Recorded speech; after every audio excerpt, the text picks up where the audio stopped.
U ove ljetne mjesece i OR ekipa je otišla na zasluženi odmor, no kako je rujan već lagano pred vratima, tako se i mi vraćamo na ceste. A danas snimamo novi Fiat 500.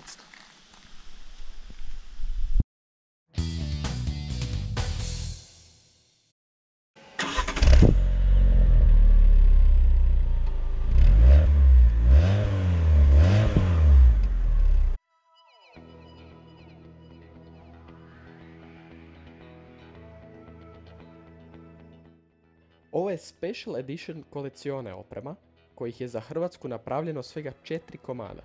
Drugim riječima, ovo je kod nas jedini crni Fićo sa brončanim detaljima.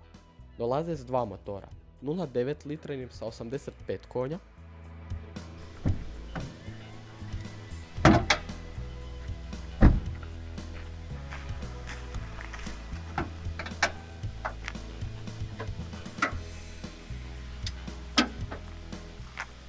i ovaj sa 1.2 motorom i 70 konja.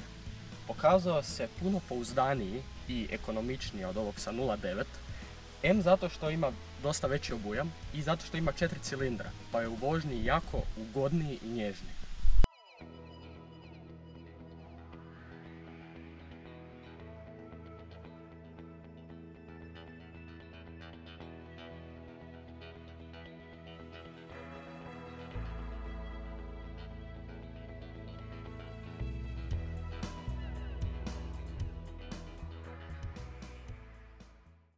Auto u ovoj opremi dolazi sa nekoliko zanimljivih detalja.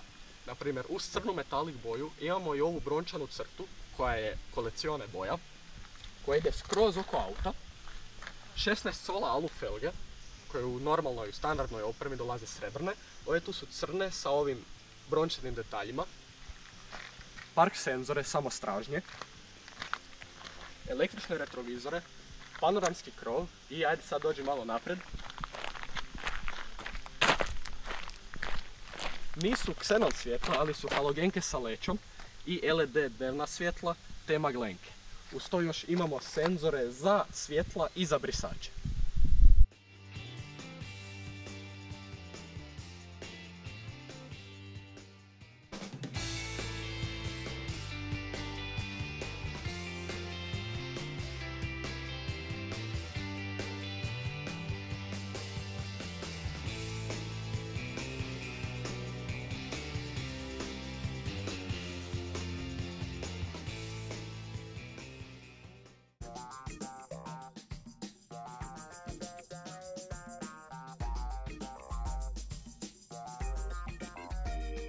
Kako ima izvana neke zanimljive detalje, tako ih ima i iznutra. Naprimjer, ovaj tu deš nije običan crni deš, nego ako se malo približiš, vidiš da je ista metalik boja ko što je izvana, što je jako neobično. Također ova, ta brončana crta. Ima jako puno opreme koja dolazi ko standardno, naprimjer automatska klima koja je sada potrebna jer sam se preznojio cijeli, jedno 30 stupnjeva je ovdje.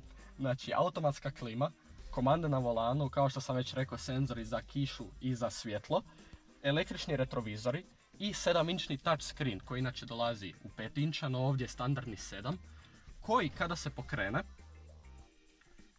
ima neke jako zanimljive funkcije. Naprimjer, evo radio, medija, telefon, Apple CarPlay i Android Auto, što znači da nema navigaciju samu sebi, nego kada imate spojen mobitel, imate navigaciju na mobitelu, onda se ona pokaže ovdje. Tako da tu nema nikakve velike dileme. Također start-stop sistem koji je po meni totalna glupost, ali ko voli nek izvoli, uvijek se nađe neko.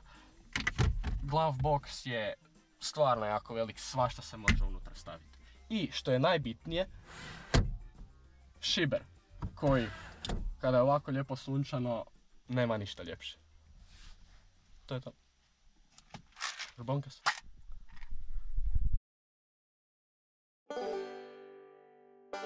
Ovak je dobro, ovak je dobro. Češ provat možda odavde, izvana. Aj probat ću. Češ, sam da vidim oće. Aj probat ću izletit. Ne bi se ja mogu u ovom vozit, nemam šanse. Se vidi tu šta bolje? Bolje iznutra. Češ, sam da i ja vidim.